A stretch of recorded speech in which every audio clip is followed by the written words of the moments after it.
يا ليلة النور كم فيها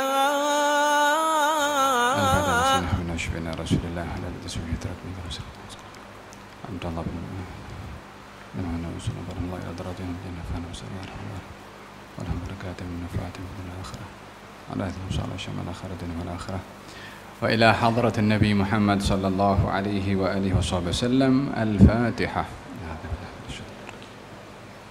بسم الله الرحمن الرحيم.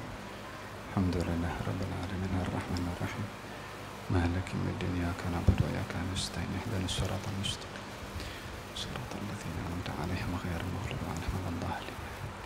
بسم الله الرحمن الرحيم. الحمد لله رب العالمين والصلاة والسلام على أشرف المرسلين سيدنا محمد وعلى آله وصحبه أجمعين. أما بعد، السلام عليكم ورحمة الله وبركاته. نوينا التعلم والتعليم والتذكر والتذكير والنفع والانتفاع والإفادة والاستفادة والحث على التمسك بكتاب الله وسنة نبيه والدلالة إلى الخير والدعاء إلى الهدى ابتغاء مرضات الله وقربه وثوابه. Amin. Allahumma amin. Alhamdulillah, kita bersyukur kepada Allah Subhanahu wa taala karena berada di majlis yang dinamakan dengan majlis Taman Syurga. Majlis yang dikatakan oleh Rasulullah sallallahu alaihi wa alihi wasallam sebagai raudun atau raudatun min riyadil jannah, bahagian daripada taman syurga. Idza marartum bi riyadil jannati farta'u. Bila mana kamu melintasi taman syurga, maka hendaklah kamu menghampirinya dan mengambil tanaman yang ditanam di taman syurga. Apakah tanaman syurga itu wahai Rasulullah? Nabi menjawab, hilaqul dzikri, halaqah dzikir atau halaqah ilmu.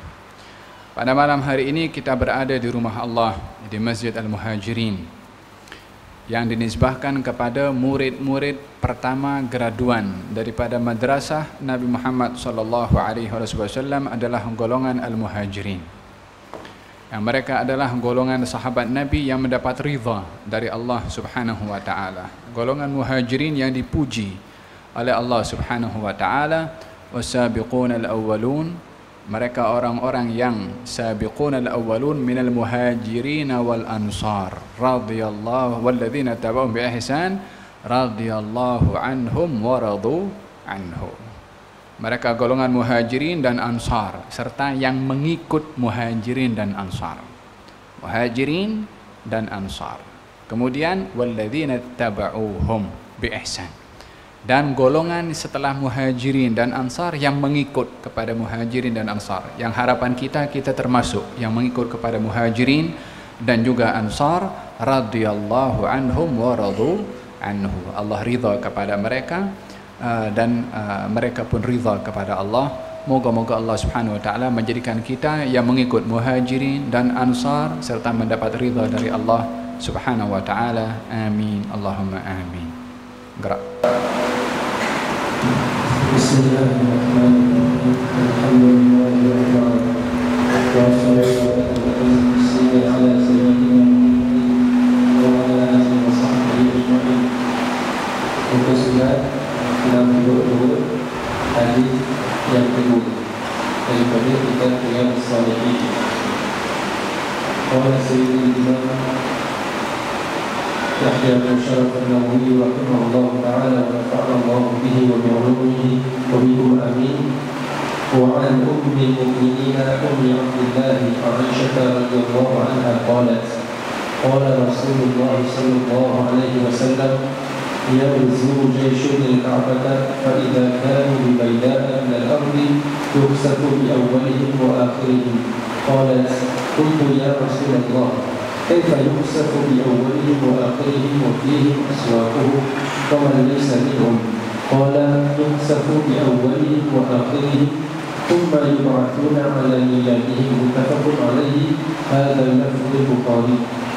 Dari Ummul Mukminin, yaitu ibunya sebenarnya adalah bibinya Abdullah, yakni Aisyah radhiyallahu anha berkata, saya mendengar Rasulullah SAW bersabda, ada sepasukan tentera yang hendak memerangi menghancurkan Kaabah. Kemudian setelah mereka berada di suatu padang dari tanah lapang, lalu dibenamkan dalam tanah tadi dengan yang pertama sampai yang terakhir dari mereka semuanya.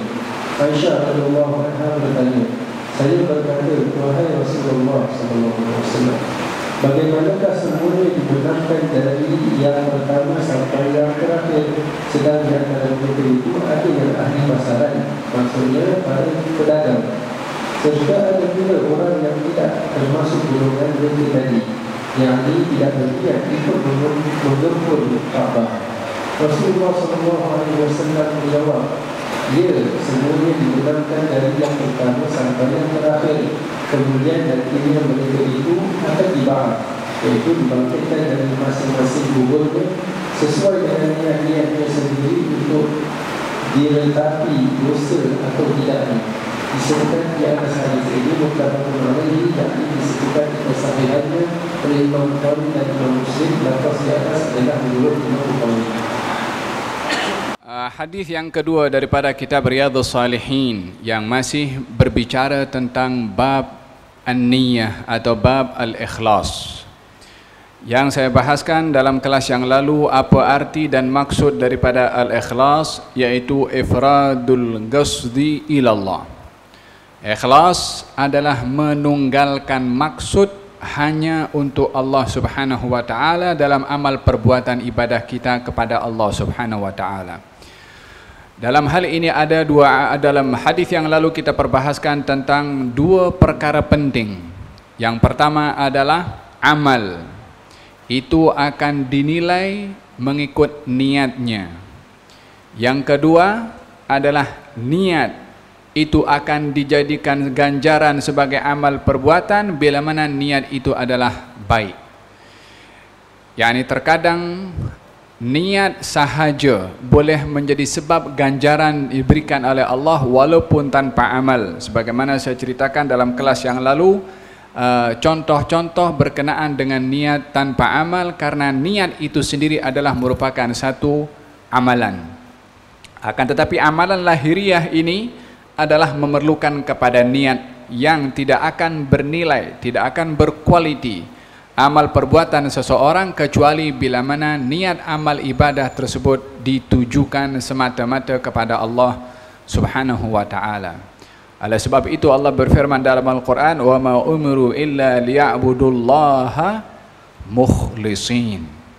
Mereka tidak diperintahkan kecuali menyembah kepada Allah, bukan menyembah saja, mukhlisin, mesti ikhlas di dalam ibadahnya. Kalau sekedar ibadah saja cukup, maka tak perlu disebut ikhlas. Tapi oleh kerana ibadah itu perlu kepada ikhlas, maka Allah sebutkan ibadah dan ikhlas. Wa ma umiru illa liya'budullaha mukhlisin. Mereka tidak diperintahkan melainkan untuk beribadah kepada Allah, menyembah Allah dengan ikhlas. Wa man kana yarju liqa'a rabbih falyamal amalan salihan wa la yusyrik biibadati rabbih ahada. Barang siapa yang ingin meraih ganjaran yang baik nanti dari Allah di akhirat, maka hendaklah dia beramal di dunia.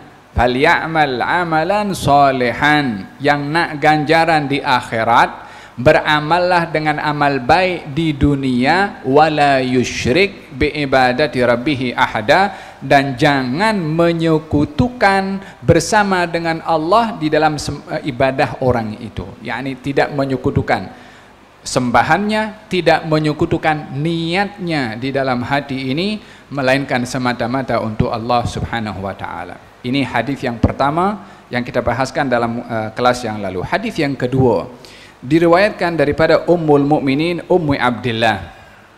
Al-Imam Nawawi meletakkan dua gelaran untuk Siti Aisyah radhiyallahu anha wa ardhaha. Yang pertama Ummul Mukminin. Yang kedua Ummu Abdillah, ibu kepada Abdillah.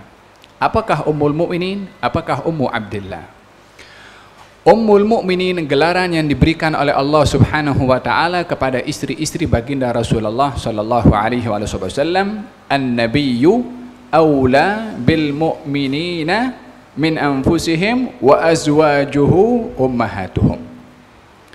An-nabi, seorang nabi lebih diutamakan berbandingkan kepada diri orang-orang yang beriman, dan istri-istri nabi ummahatuhum, ibu kepada kaum mukminin, yakni berperingkat ibu kepada seluruh orang yang beriman.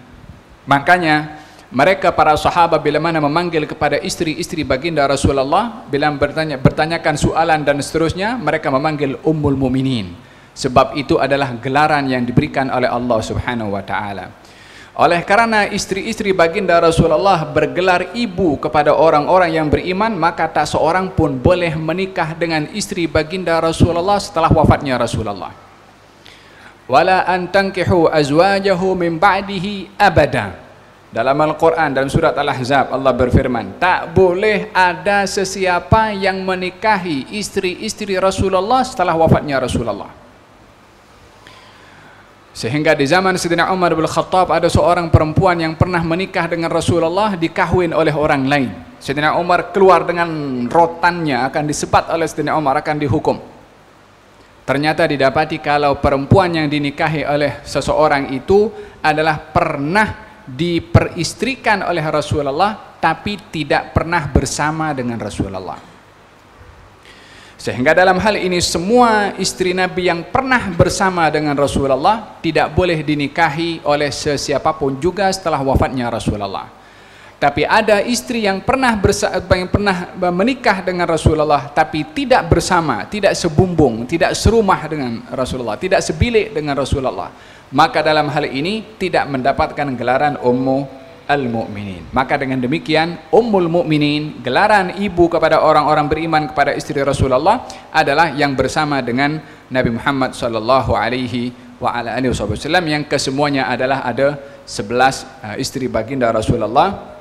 2 orang meninggal sebelum wafatnya Rasulullah, Siti Khadijah dan juga Siti Zainab binti Khuzaimah. Adapun 9 lagi meninggal setelah wafatnya Nabi Muhammad sallallahu alaihi wasallam, dan kesemuanya termasuk daripada ummahatu al-mu'minin.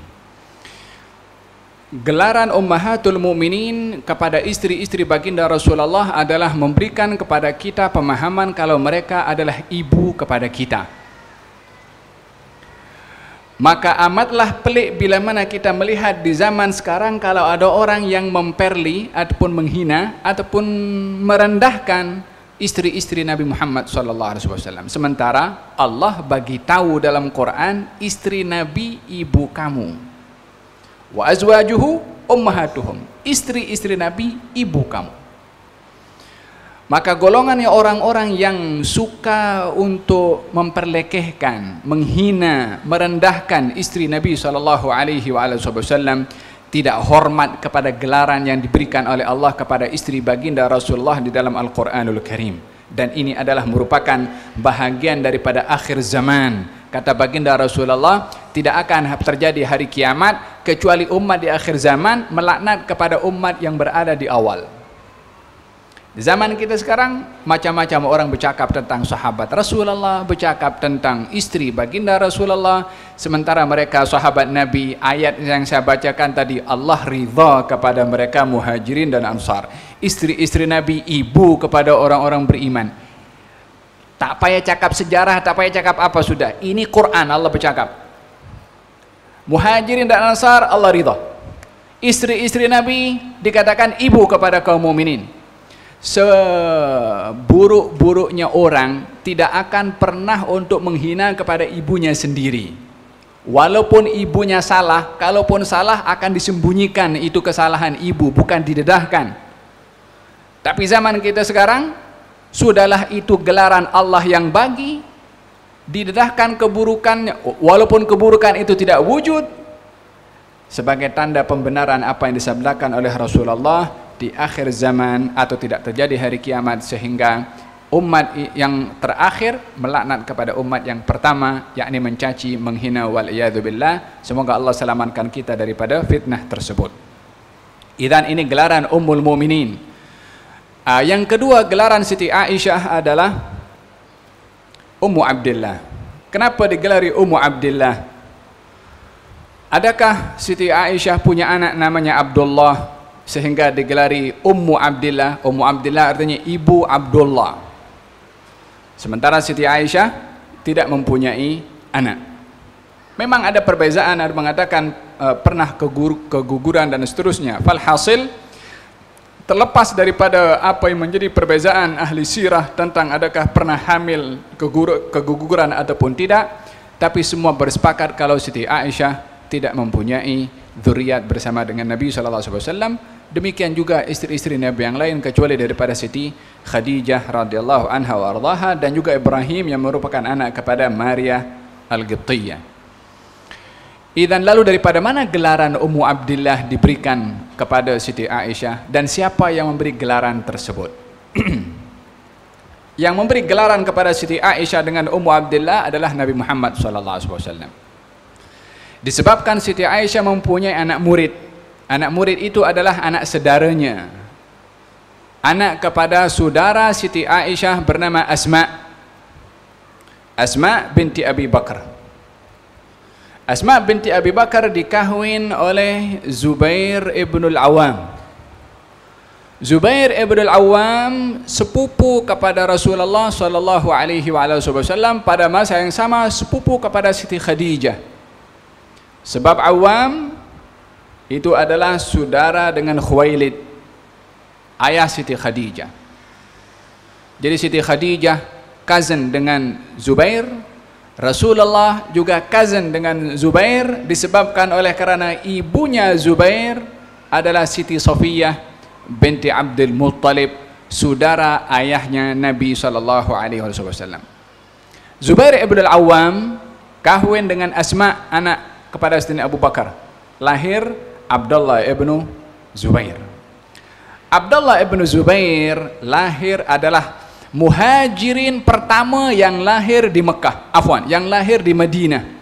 Ketika baginda Rasulullah menyuruh kaum muslimin berhijrah sampai di Quba, Asma binti Abi Bakar yang sedang hamil. Subhanallah, perjalanan 1 minggu daripada Mekah menuju ke Madinah dalam keadaan hamil. Hamilnya bukan hamil muda, hamil tua. Karena tak lama daripada sampai di Quba melahirkan, yakni lebih kurang hamilnya hamil 9 bulan. Kita sekarang hamil 9 bulan tak boleh naik kapal terbang. Zaman itu hamil 9 bulan pergi ke Madinah, perjalanan 1 minggu perjalanan. Sampai di Madinah, di Quba lahir. Waktu itu Rasulullah berada di Madinah, saya ingat. Ya, Siti Asma, Nabi sampai dulu, Siti Asma kemudian. Di Quba Siti Asma melahirkan, kemudian Siti Asma mengatakan, jangan ada siapa yang buat kepada anakku dengan sesuatu pun sebelum dibawa anakku pergi jumpa dengan Rasulullah SAW. Tak disusui, tak diberi apa, bawa pergi Nabi. Dibawa kepada Rasulullah, diambil oleh Rasulullah, diambilkan korma, digigit sampai halus, baru ditahnik oleh Nabi SAW, sehingga katanya, pertama yang bercampur dengan tubuh badan anak aku adalah ludahnya Nabi Muhammad SAW. Bukan sembarang ludah, tidak dipandang dengan mata sebelah ludah. Ini ludah yang menjadi penawar kepada mata Sayyidina Ali bin Abi Thalib, yang dalam peperangan Khaybar matanya itu ramad, ya sakit mata, tak boleh nampak. Kata baginda Rasulullah, la'u'tiyanna ar-rayata ghadan rajulan yuhibbullaha wa rasulahu wa yuhibbuhullahu wa rasuluh. Aku akan berikan bendera ini kepada orang yang cintakan Allah dan Rasulnya, dicintai oleh Allah dan Rasulnya. Maka kata Sayyidina Umar bin Khattab, Nabi waktu itu bagi tahu hari ini, esok akan diberikan.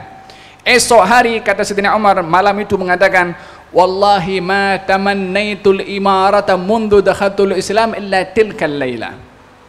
Gal demi Allah, aku tak pernah mengimpikan untuk meraih kepimpinan kecuali malam itu. Setelah aku masuk Islam, aku tidak lagi gila kuasa.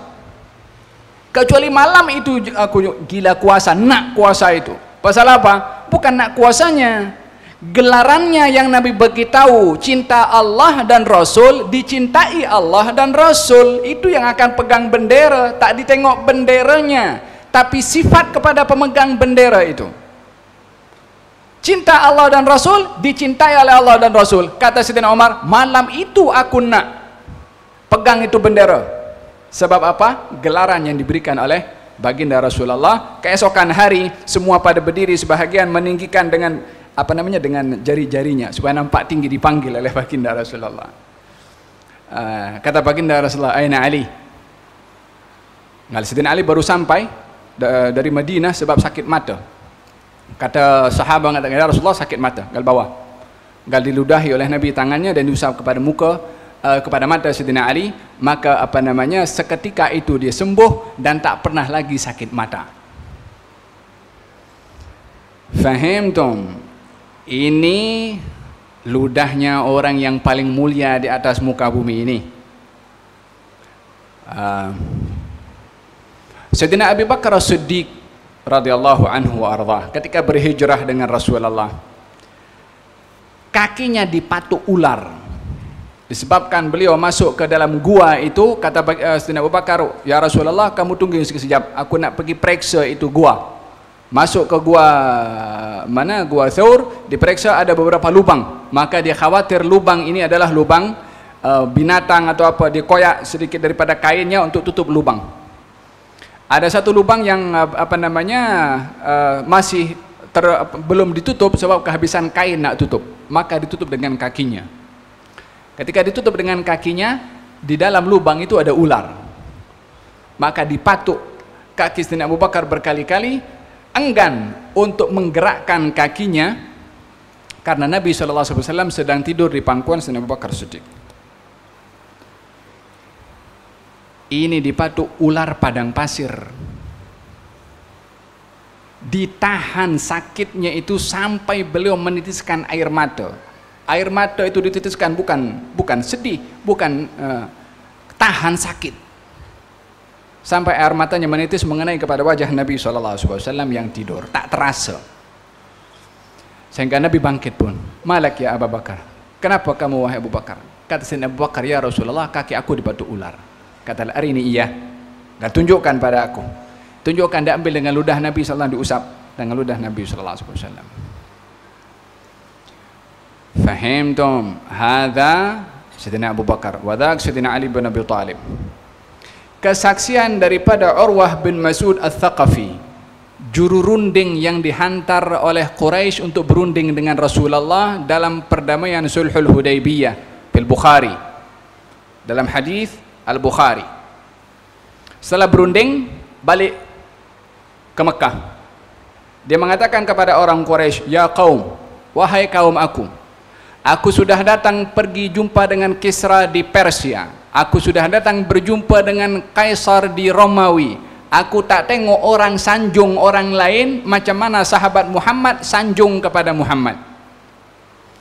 Aku tidak tengok dia menyuruh, melainkan sahabatnya berebut nak penuhi suruhannya.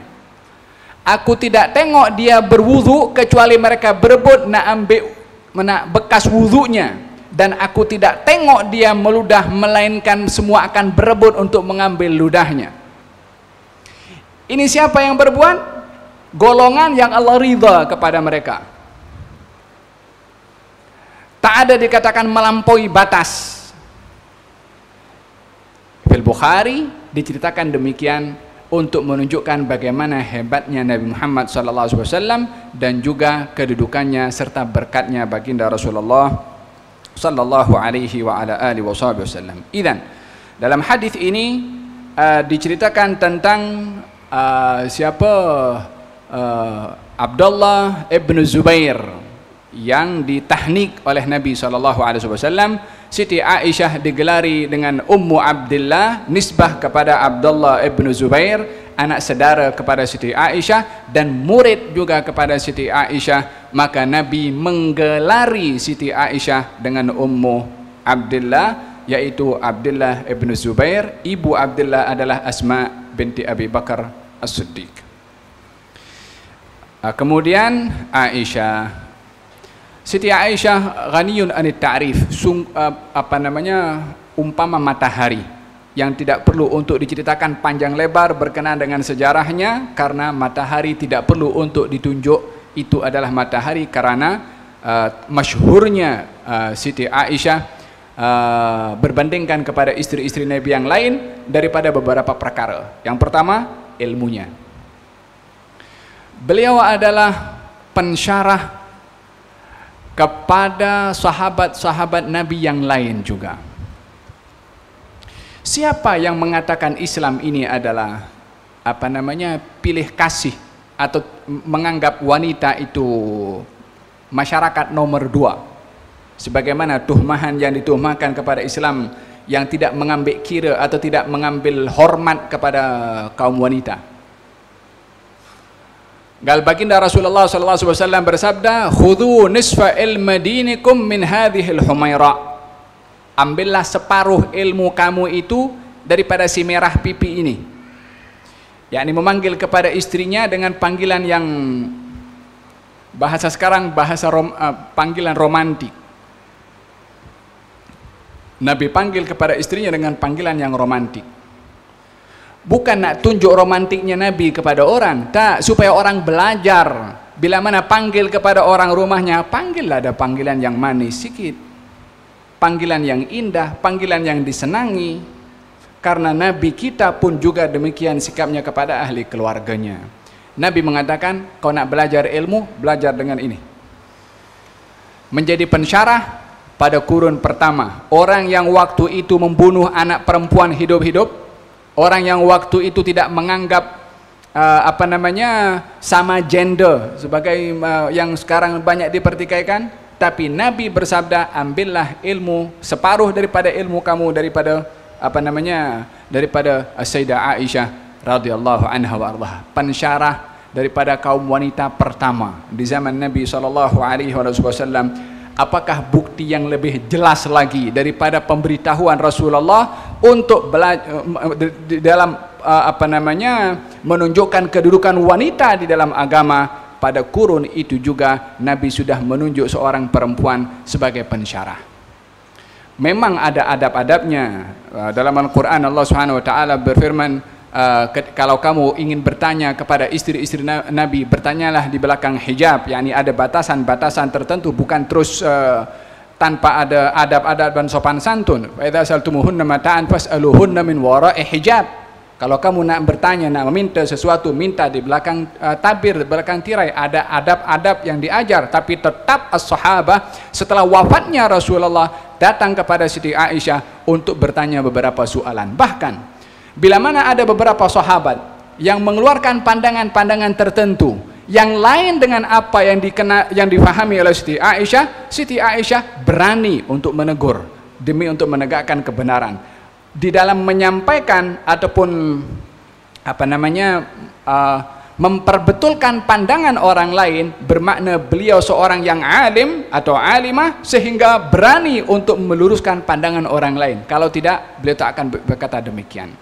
Dan dalam hal ini Siti Aisyah dikenali sebagai seorang ahli faraid, pandai dalam ilmu faraid, pandai dalam ilmu syair, sehingga dikatakan, aku pernah mendengar fulan berceramah, tetapi aku ketika mendengar Aisyah berceramah, aku tidak pernah melihat orang sefasih beliau ketika berceramah. Bahasanya itu indah, sebutan Arabnya itu adalah fasihah. Sayyidah Aisyah radhiyallahu anha warḍaha. Dan juga pandai dalam ilmu sains, ilmu kedokteran. Ada berapa ilmu tadi? Ilmu kedokteran, ilmu faraid, ilmu bahasa Arab, dan juga ilmu hadis. Oleh sebab itu beliau termasuk daripada golongan orang yang banyak meriwayatkan hadis. Sayyidah Aisyah radhiyallahu anha warḍaha. Qalat, beliau berkata, qala Rasulullah sallallahu alaihi wasallam yaghzu jaisul Ka'bah. Bercerita Sayyidah Aisyah tentang perkara yang akan berlaku di akhir zaman. Akan adanya tentera yang datang untuk menyerang Al-Ka'bah. Sehingga sampai kepada satu kawasan namanya Baida. Al-Baida itu satu padang lapangan antara Mekah dengan Madinah. maka Allah Subhanahu wa ta'ala tenggelamkan semua, daripada hujung tentera sampai hujung tentera, semuanya ditenggelamkan, yakni ditelan bumi, halas, habis semua, mati. Maka Siti Aisyah bertanya, ya Rasulullah, bagaimana mereka ditenggelamkan semua sementara di antara mereka ada orang yang mungkin ikut bersama bukan tujuannya untuk menghancurkan Ka'bah? Bagaimana dihukum oleh Allah Subhanahu wa ta'ala? Maka Nabi menjawab, mereka akan dibangkitkan nanti dinilai dengan niat masing-masing. Hadirin dan hadirat yang dirahmati oleh Allah, di antara mukjizat Rasulullah SAW melalui hadis adalah at-tanabbu'at. Tanabbu'at, berita-berita yang akan terjadi di akhir zaman. Di antara tanabbu'at yang terjadi di akhir zaman adalah baginda Rasulullah pernah bercerita bahwasanya di akhir zaman nanti atau tanda-tanda kiamat nanti adanya gedung-gedung pencakar langit. Waktu itu di Madinah bangunan paling tinggi hanya beberapa tingkat sahaja, tak ada lift, tak ada. Sekarang 80 tingkat, dalam berapa menit saja boleh sampai ke atas. Baginda Rasulullah bersabda di akhir zaman, fadal Ustaz Hizbi.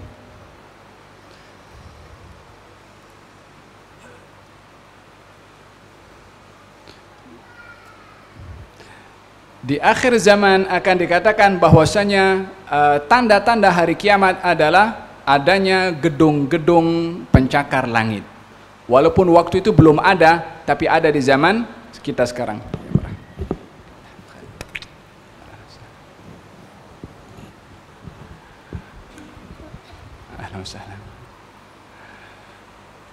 Ini salah satu tanabbu'at yang disampaikan oleh Rasulullah yang kita tengok zaman kita sekarang.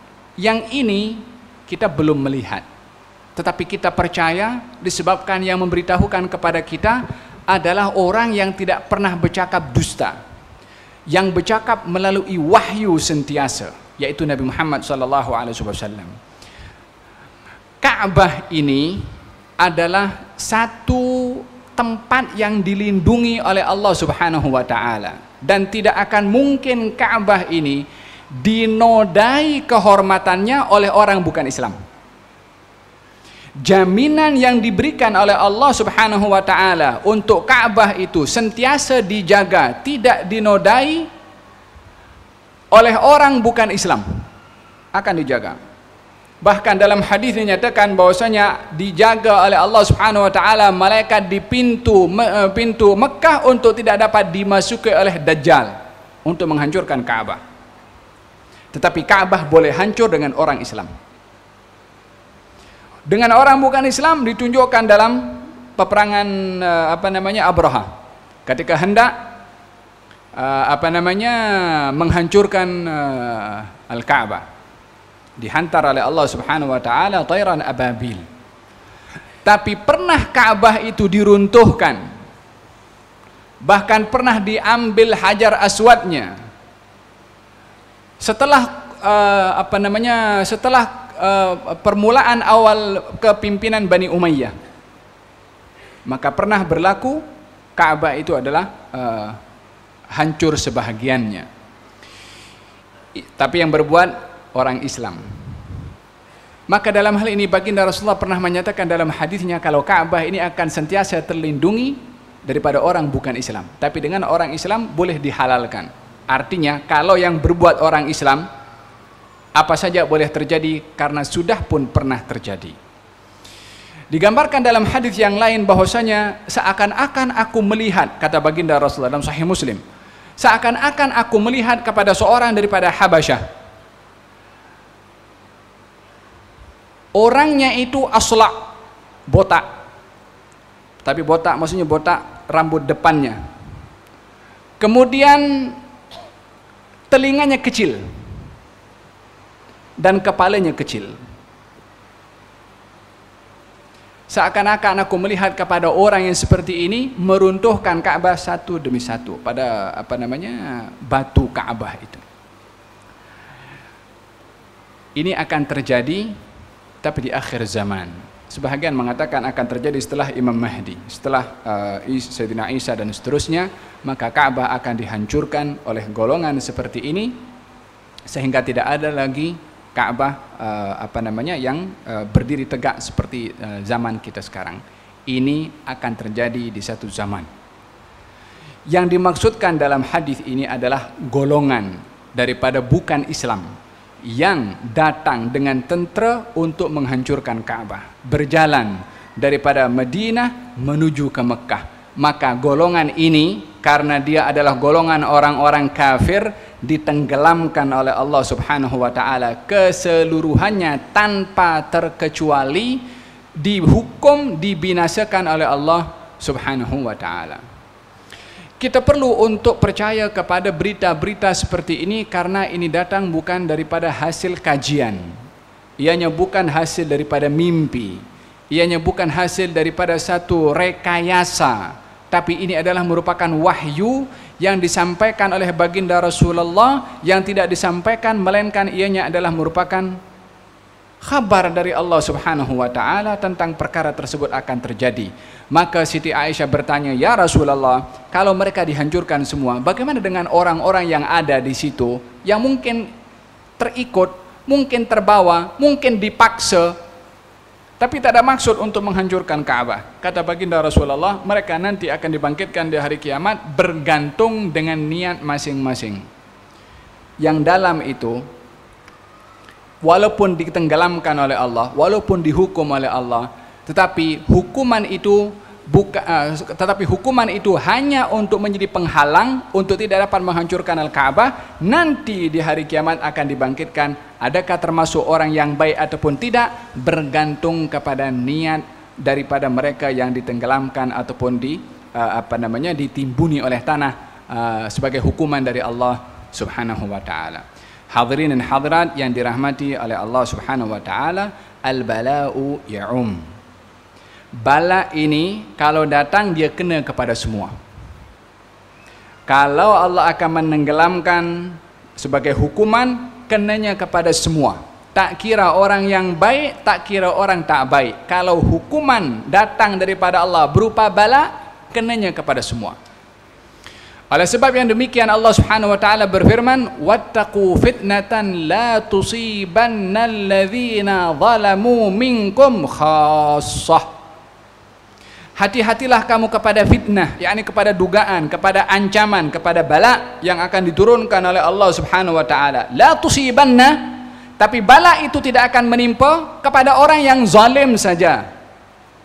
Bala itu kalau menimpa, tidak menimpa kepada yang zalim saja, tapi yang tak zalim pun kena. Walihada Sayyidah Aisyah bertanya, "Ya Rasulullah, anuhlaku wa fina salihun?" Adakah kami juga akan dibinasakan? Yakni bala tu kalau datang kena kepada kami, sementara di tengah-tengah kami ada orang yang saleh, orang-orang beribadah kepada Allah, yang taat kepada Allah, kena bala juga. Kata baginda Rasulullah, "Idza kathural khabath." Kalau maksiat merajalela akan kena semua. Tapi masing-masing dibangkitkan nanti di hari kiamat ikut amalan masing-masing. Bukan berarti bala kalau kena kepada semua maknanya semua itu dimurkai oleh Allah. Tidak. Tapi bala kalau datang kena kepada semua. Apa yang akan terjadi nanti di akhirat mengikut amal perbuatan masing-masing. Demikian dalam hadis ini juga, golongan yang ditenggelamkan oleh Allah Subhanahu wa taala daripada ujung tentera sampai hujungnya, walaupun di situ ada orang-orang yang baik, orang-orang yang berniaga, tak ada kaitan pun dengan apa yang diinginkan untuk menghancurkan Ka'bah, adakah mereka juga kena hukuman? Memang ditenggelamkan, tapi masing-masing akan dibangkitkan oleh Allah bergantung kepada niat masing-masing. Idzan, hadis ini menceritakan beberapa perkara. Yang pertama at-tanabbu'at, yakni berita yang akan terjadi di akhir zaman, dan kita percaya karena ini memberitahukan adalah Nabi Muhammad SAW. Yang kedua adalah bagaimana Nabi menggambarkan peranan niat itu sendiri yang boleh menjadi sebab keselamatan tuan empunya badan yang berniat bila mana tidak terlibat dalam perkara-perkara yang dimurkai oleh Allah Subhanahu wa taala. Walihada di akhir zaman ini banyak perkara-perkara fitnah yang terjadi, yang perlu kepada setiap orang yang beriman untuk mengelakkan diri daripada fitnah, mengelakkan diri daripada hal-hal yang boleh menjadikan pertanggungjawaban antara dia dengan Allah Subhanahu wa taala. Hadis ini diriwayatkan oleh Imam Al-Bukhari dan juga Imam Muslim. Lafaznya adalah lafaz Al-Bukhari. Gerak.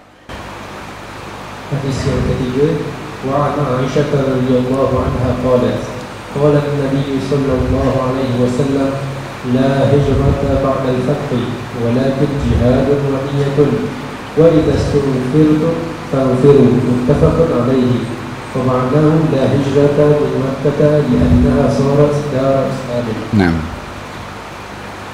Dari Aisyah radhiyallahu anha berkata, Nabi sallallahu alaihi wasallam bersabda, tidak ada hijrah setelah pembebasan Makkah, tetapi yang ada ialah jihad dan niat. Maka dari itu, apabila engkau semua diminta untuk keluar oleh imam untuk berjihad, maka keluarlah, yakni berangkatlah. Muttafaqun alaihi, maknanya tiada hijrah lagi dari Makkah, sebab saat itu Makkah telah menjadi perumahan atau negara Islam. Naam.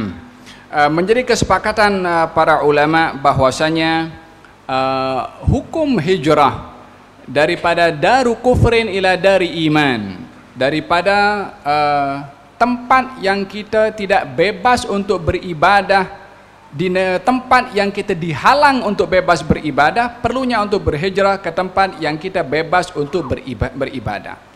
Itu dasar daripada hijrah. Walihada baginda Rasulullah ketika berhijrah daripada Mekah, baginda bersabda mengatakan, ya Makkah, wallahi ya Makkah la anti ahabbul biladi ilayya. Wahai Mekah, demi Allah, sungguh kamu ini adalah negeri yang paling aku sukai, dan engkau adalah merupakan negeri yang disukai oleh Allah Subhanahu wa taala. Kalau bukan karena penghuni kamu usir aku daripada tempat kamu, aku tak akan keluar.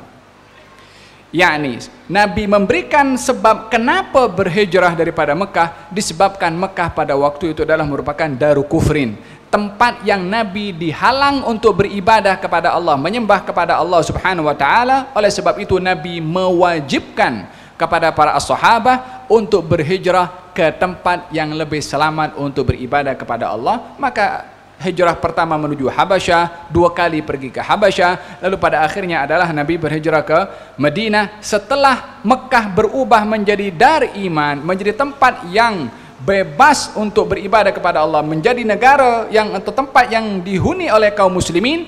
Maka tidak ada lagi hijrah setelah itu. Maksudnya apa? Yakni karena Mekah ini sudah berubah menjadi tempat kaum muslimin, maka tidak ada lagi perlu hijrah setelah dibebaskan atau dibuka kota Mekah karena sudah menjadi tempat Islam.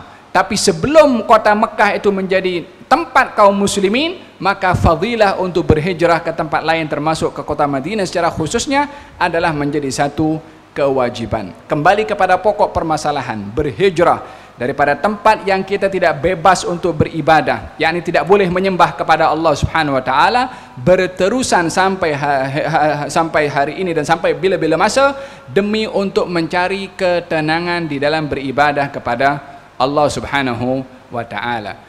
Ini dari segi hukum berhijrah. Walihada Allah menjadikan hujjah kepada mereka yang ikut dalam peperangan Badar, kemudian terpaksa berada dalam saf kaum musyrikin, karena dipaksa oleh kaum musyrikin join untuk berperang membela kepada kaum musyrikin, maka mereka ada sebahagian yang terbunuh dalam peperangan tersebut. Allah Subhanahu wa taala berfirman menceritakan kepada mereka, alam takun ardullahi wasi'atun fatuhajiru fiha. Bukankah bumi Allah ini luas sehingga kamu boleh berhijrah untuk kamu tidak ditekan dan dipaksa untuk berpihak kepada golongan yang batil, yakni karena berpihak kepada golongan kaum kufar Quraisy pada waktu itu. Maka perlunya untuk berhijrah bila mana kita tidak boleh beribadah di tempat tertentu, maka hukum berhijrah adalah masih berterusan. Tapi setelah Fathu Makkah itu jatuh ke tangan kaum muslimin, maka Mekah menjadi tempat yang dihuni oleh kaum muslimin, maka tiada lagi fadilah untuk berhijrah setelah Fathu Makkah menjadi kota kaum muslimin. Walakin jihadun wa niyyah, akan tetapi yang berkekalan itu adalah jihad dan juga niat. Dua perkara untuk mendapatkan fadilah al-hijrah. Untuk mendapatkan fadilah al-hijrah, yaitu dengan jihad dan juga niat mengikut syarat-syaratnya dan kaedah-kaedahnya yang ditetapkan dalam hadis-hadis Nabi Muhammad sallallahu alaihi wa ala alihi wasallam. Idzan dalam hal ini hadis yang kedua, Nabi meletakkan bagaimana peranan niat itu. Peranan niat itu boleh mengangkat darjat seseorang untuk mendapatkan fadilah di dalam berhijrah kepada Allah Subhanahu wa taala dan juga Rasulnya. Maksud niat di sini adalah sentiasa menghadirkan niat untuk perkara-perkara yang baik agar supaya dengan niat itu mendapatkan ganjaran, walaupun terkadang perbuatan yang diniatkan belum dilakukan tetapi diganjar karena niat itu adalah merupakan amalan hati. Gerak. Hadis yang keempat, wa an Abi Abdullah Jabir bin Abdullah al-Ansari radhiyallahu anhu qala kunna ma'an Nabi sallallahu alaihi wasallam fi ghazatin faqala inna bil madinati rijalan ma sirtum masiran wala qata'tum wadiyan illa kanu ma'akum abasahum al-marad wa fi riwayatin illa sharikukum fil ajr. رواه مسلم ورواه البخاري عن أنس رضي الله عنه قال رجعنا من غزوة تبوك مع النبي صلى الله عليه وسلم فقال إن أقواما خلفنا بالمدينة ما سلكنا شعبا ولا واديا إلا وهم معنا حبسهم العذر. Dari Abu Abdullah yaitu Jabir bin Abdullah al-Ansari radhiyallahu anhu berkata, kita berada bersama Nabi SAW dalam suatu peperangan, yaitu perang Tabuk. Kemudian beliau, yaitu Rasulullah SAW bersabda, sesungguhnya di Madinah itu ada beberapa orang lelaki yang engkau semua tidak menempuh suatu perjalanan dan tidak pula menyeberangi suatu lembah, melainkan orang-orang tadi ada bersamamu, yang ini sama-sama beroleh pahala. Mereka itu terhalang oleh sakit, maknanya andai kata tidak sakit pasti ikut berperang. Dalam suatu riwayat dijelaskan, melainkan mereka yang tertinggal itu berserikat denganmu dalam hal pahalanya. Riwayat Muslim. Hadis sebagaimana di atas juga diriwayat oleh Imam Bukhari dari Anas radhiyallahu anhu, Rasulullah sallallahu alaihi wasallam bersabda, kita kembali dari perang Tabuk bersama Nabi sallallahu alaihi wasallam, lalu beliau bersabda, sesungguhnya ada beberapa kaum yang kita tinggalkan di Madinah tiada menempuh kita secara terlihat akan sesuatu lereng ataupun lembah, melainkan mereka itu bersama-sama dengan kita juga, jadi memperolehi pahala seperti yang berangkat untuk berperang itu. Mereka itu terhalang oleh sesuatu keuzuran. Subhanallah. Dua hadis diriwayatkan daripada dua sahabat yang satu dengan yang lain saling melengkapkan. Tafsirul hadis bil hadis. Tafsiran hadis dengan hadis. Satu hadis diriwayatkan oleh Jabir bin Abdullah. Satu hadis diriwayatkan oleh Anas ibnu Malik. Hadis yang diriwayatkan oleh Jabir bin Abdullah tidak ada disebut nama perangnya. Hadis yang disebutkan oleh Anas ibnu Malik disebutkan nama perangnya. Sehingga antara hadis yang satu dengan hadis yang lain saling melengkapi, saling menjelaskan. Ya, jadi pada dua hadis. Yang pertama adalah diriwayatkan oleh Jabir bin Abdullah al-Ansari radhiyallahu anhuma. Kalau disebut radhiyallahu anhuma bermakna dua-dua itu sahabat. Jabir sahabat, Abdullah ayahnya pun juga sahabat. Maka dikatakan radhiyallahu anhuma. Kenapa bila mana sebut sahabat radhiyallahu anhuma? Disebabkan oleh kerana meneladani Allah ketika memberitahukan kepada kita tentang muhajirin dan ansar sahabat Nabi. Allah berfirman radhiyallahu anhum. Allah ridha kepada mereka. Jadi bila mana kita menyebutkan radhiyallahu an kepada as-sahabah, maknanya meniru kepada Allah Subhanahu wa taala. Hadis yang pertama diriwayatkan oleh Jabir bin Abdullah. Jabir bin Abdullah salah seorang sahabat Nabi sallallahu alaihi wasallam yang pernah terjadi beberapa perkara yang menarik perhatian. antara Jabir bin Abdullah dengan baginda Rasulullah sallallahu alaihi wasallam. Dan beliau adalah termasuk daripada sahabat Nabi, daripada golongan Ansar, yang kita tahu sahabat Ansar adalah merupakan sahabat yang mulia, sehingga Nabi bagi tahu hubbul ansar minal iman wa bughdul ansar minan nifaq. Cinta orang Ansar bahagian daripada iman, benci kepada orang Ansar sifat orang munafik. Katanya kami tidak tahu yang mana satu munafik dan yang mana satu bukan, melainkan diukur dengan cinta kepada orang Ansar atau benci kepada orang Ansar. Kata baginda Rasulullah sallallahu alaihi wasallam mengatakan, laulal hijrah lakuntu rajulan lakuntu imra'an minal ansar.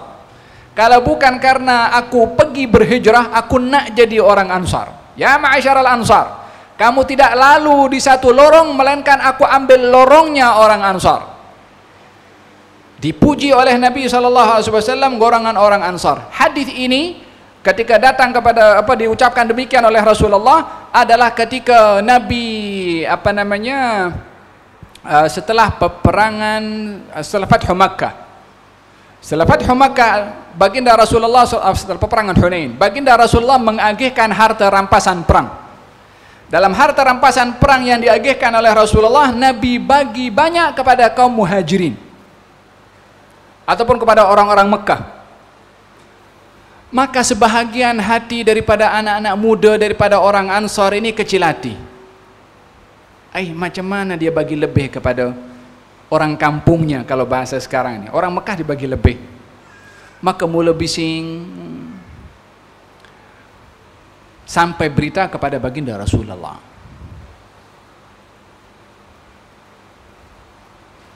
Maka baginda Rasulullah bersama dengan Sayyidina Abu Bakar panggil semua orang Ansar. Kalau tak ada yang berkumpul kecuali orang Ansar saja. Kumpul orang Ansar. Ada ditanya, adakah di antara kamu selain daripada Ansar? Dijawab tidak ada. Kecuali Sayyidina Abu Bakar masih itu ada. Sayyidina Abu Bakar Nabi yang bawa. Kata baginda Rasulullah, ya ma'asyaral Ansar, wahai orang Ansar, apa yang aku dengar kata-kata daripada kamu ini? Kamu mengatakan begini dan begitu. Kata orang-orang tua Ansar mengatakan, ya Rasulullah, siapa yang cakap demikian? Aku potong lidahnya.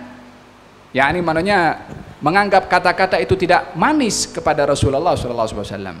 Ya ma'asyaral Ansar,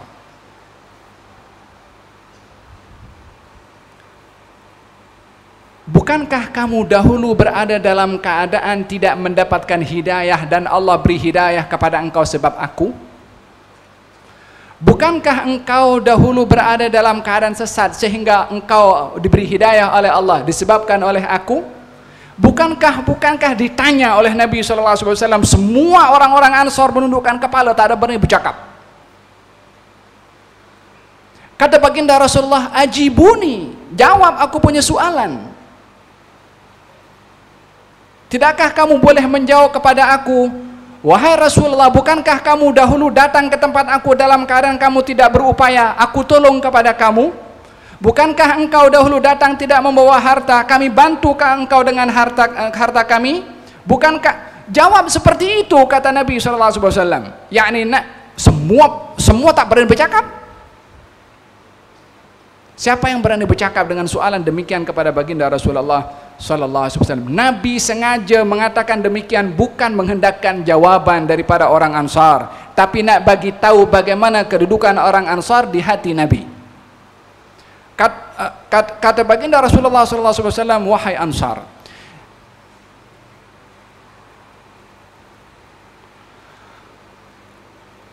tidakkah kamu itu suka orang Mekah balik membawa harta sementara kamu balik ke Madinah membawa Nabi Allah, membawa Rasulullah? Tidakkah kamu suka mereka kembali dengan harta masing-masing, dengan kambing, dengan apa semua, kamu bawa Rasulullah ke Madinah? Semua orang Ansar tak pernah bercakap, melainkan menitiskan air mata semua karena melihat kepada teguran Nabi Muhammad SAW. Katanya, kalau bukan karena hijrah aku nak jadi orang Ansar. Kalau kamu wahai Ansar lalu di sebuah lorong, aku akan lalu lorongnya orang-orang Ansar. Demikian kata baginda Rasulullah. Mereka mengatakan, ya Rasulullah, kami beriman dan kami beriman, yakni memohon maaf akan tindakan sebahagian daripada golongan anak-anak muda yang panas baran sikit. Ini yang memberikan satu komentar yang tidak tidak disukai oleh baginda Rasulullah sallallahu alaihi wasallam. Mereka orang-orang Ansar yang mulia kedudukannya di sisi baginda Rasulullah, salah seorang adalah Jabir bin Abdullah. Satu hari baginda Rasulullah berjalan dengan Jabir bin Abdullah dalam satu peperangan. Dalam satu peperangan, Jabir bin Abdullah ini jalan seorang-seorang di belakang. Disebabkan oleh karena onta Jabir ini ontanya lemah, slow. Tak tahu mungkin apa karena tua atau karena sakit, Allahu alam. Yang penting ontanya slow. Yani kalau kereta bukan kereta yang canggih, bukan yang laju. Maka Jabir bin Abdullah berada di belakang, didapati Rasulullah ada di belakangnya Jabir bin Abdullah. Kemudian Nabi tengok ontanya Jabir ini jalan slow, lambat. Kata baginda Rasulullah, "Ya Jabir, apa jadi dengan kau punya onta?" Kata Jabir mengatakan, "Tak tahu ya Rasulullah, ini ontanya lemah."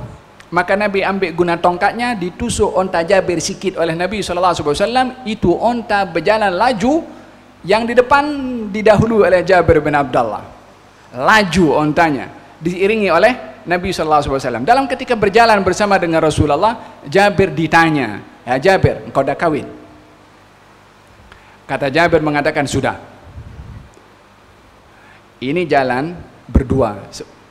Yani sahabat yang lain sudah ada di depan sana jauh. Nabi sedang berjalan dengan Jabir bin Abdullah.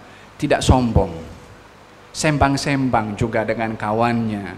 Walaupun Nabi adalah orang yang mulia kedudukannya, tapi juga ambil hati orang. Jalan seorang-seorang, ditemani oleh baginda Rasulullah. Ditanya pula, "Ya Jabir, kau dah kahwin?" "Sudah Rasulullah." "Dengan janda atau dengan anak darah?" Jabir bin Abdullah mengatakan, "Dengan janda ya Rasulullah." Kata Nabi, "Kenapa tak kahwin dengan anak darah?" Kata Jabir, "Ya Rasulullah, ayah saya meninggal dunia syahid. Abdullah meninggal dalam peperangan Uhud, meninggalkan banyak anak yang masih kecil-kecil. Saya perlu seorang perempuan yang boleh merawat kepada adik-adik saya yang kecil. Yani kalau perempuan yang ada pengalaman senang nak menjaga budak-budak, tapi yang kalau anak dara bukan mendidik jadi bergaduh nanti." Kata baginda Rasulullah, "Asabtah, betul kau punya tindakan." Kemudian berjalan. Dalam perjalanan itu baginda ditanya, Jabir bin Abdullah ditanya, "Ya wahai Jabir, nanti kamu balik rumah nanti, tentunya istri kamu menyediakan persediaan di rumah dan seterusnya." Nabi ajak sembang. Pada masa yang sama Nabi ambil berat nak tahu keadaan temannya itu macam mana, okey ke, tak okey ke. Ambil berat, ambil tahu supaya apa yang boleh ditolong, bukan tak ada sifat ego atau pentingkan diri sendiri, tak ambil berat pasal kawan. Nabi tanya kepada Jabir bin Abdullah, "Rumah kamu apa kena-mengena?" Nabi nak tanya pasal tilam, pasal bantal, pasal kalau bukan nak ambil berat tentang keadaan, nak tahu keadaan temannya itu macam mana. Nabi sebut masalah tilam, Nabi sebut tentang masalah bantal. Sebab apa? Nak tahu orang ini susah atau tidak. Kalau susah mau dibantu oleh Nabi SAW. Kata Jabir, "Ya Rasulullah, di rumah aku tak ada tilam." Yakni tidur apa adanya. Artinya orang ini susah.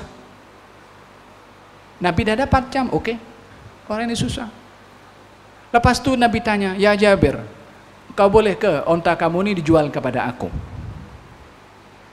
Kata Jabir, "Ya Rasulullah, tak payah jual, aku bagi kepada engkau." Kata baginda Rasulullah, "Tak, aku nak beli." Kata Jabir bin Abdullah, "Kalau memang nak beli, berikan harganya berapa?" Kata Nabi, 1 dirham. 1 dirham ini. Kata Jabir bin Abdullah, "Ya Rasulullah, kalaupun nak dibeli juga oleh engkau, tak mau diterima aku bagi hadiah. Kalaupun nak dibeli, bukanlah harganya 1 dirham. Okey, kalau gitu 2 dirham. Sembang, gurau, tak tunjuk macam kaku dalam pergaulan. Ada juga gurau-gurau baginda Rasulullah sallallahu alaihi wasallam. Sehingga kata Jabir bin Abdullah, dinaikkan lagi sampai kepada 400 dirham. Sampai ke Madinah, Jabir bin Abdullah bawa itu, Nabi masuk ke masjid, Jabir bin Abdullah sampai di rumahnya, lepas tu keluar balik daripada rumah, bawa itu onta diletakkan di hadapan masjid Nabi. Lepas tu ditinggalkan. belum bayar lagi. Nabi keluar daripada masjid, nampak onta. Kata baginda Rasulullah, onta siapa ini? Kalau onta Jabir bin Abdullah. Nabi ambil 400 dirham, berikan kepada satu orang, hantarkan ini 400 dirham, belian onta, bawa onta ini bagi kepada Jabir bin Abdullah. Supaya apa? Supaya kekurangannya di rumah itu dapat terpenuhi. Kalau itu ontanya dibeli, macam mana Jabir nak buat kerja, nak buat aktiviti kehidupan kesehariannya? Dibeli supaya nampak aziz, supaya tidak nampak minta dengan jual. Lalu Nabi beri hadiah. Ontanya dibeli, setelah dibeli dihadiahkan balik oleh Nabi SAW kepada Jabir bin Abdullah. Ini Jabir bin Abdullah radhiyallahu anhuma. Dalam peperangan Uhud, Jabir bin Abdullah termasuk orang yang memperjuangkan perasaannya melihat keadaan Nabi Muhammad SAW yang susah. Makanya saya katakan Jabir bin Abdullah ada kedudukan tersendiri di hati Rasulullah disebabkan perhatiannya kepada Rasulullah. Dan tidak ada orang yang memberikan perhatian lebih kepada Nabi melainkan dia diperhatikan oleh Nabi SAW dengan perhatian yang lebih.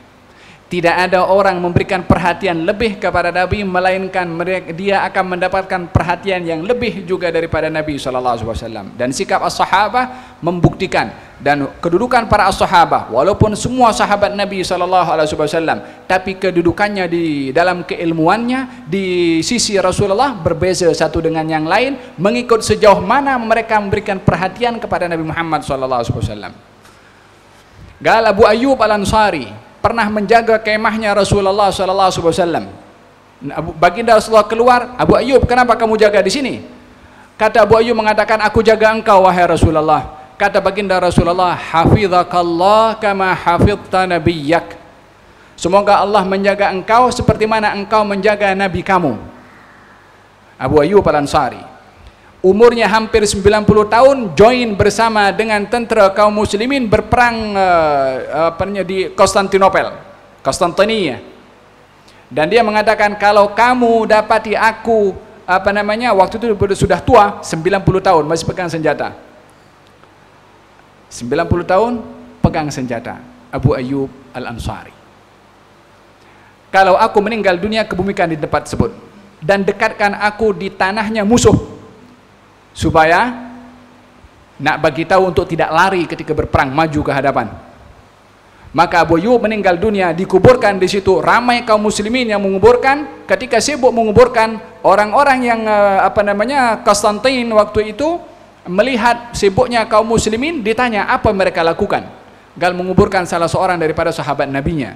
Maka salah seorang pemimpin daripada sana mengatakan, kami akan korek kuburnya dan akan kami cincang kubur orang itu. Kata pemimpin kaum muslimin, kalau kamu berani korek itu kubur orang itu, aku bantai semua kaum Kristen yang hidup di negara aku. Maka tak jadi. Sesuai dengan apa yang Nabi sabda, Allah menjaga kamu seperti mana kamu menjaga Nabi Allah Subhanahu wa ta'ala. Dijaga sampai sekarang itu di Istanbul, dia punya kubur. Sampai sekarang. Doa Nabi SAW. Jabir bin Abdullah pun sama. Ketika Jabir bin Abdullah melihat baginda Rasulullah bekerja dalam peperangan Uhud, Nabi mengangkat itu cangkul, pemecah batu. Ketika diangkat begini, nampak itu ada batu yang diikat di perut Nabi.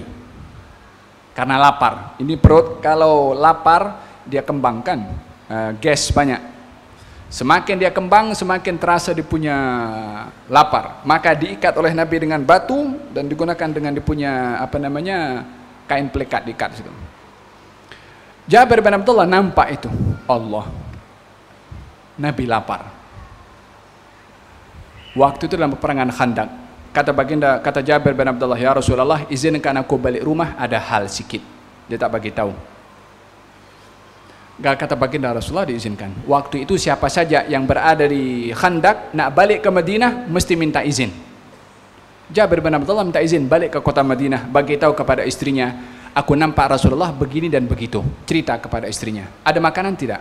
Gal, ada makanan yang cukup untuk beberapa orang, 3-4 orang. Kata istrinya, panggil Rasulullah, suruh pilih 3-4 orang untuk makan. Jabir bin Abdullah sampai balik lagi ke Khandaq, dia senyap-senyap, datang pergi Rasulullah, bisik-bisik, ya Rasulullah, di rumah ada makanan cukup untuk 3-4 orang. Pilih siapa saja 3-4 orang itu untuk datang ke rumah. Kata baginda Rasulullah, khairun wa barakah, insyaallah makanan yang membawa barakah.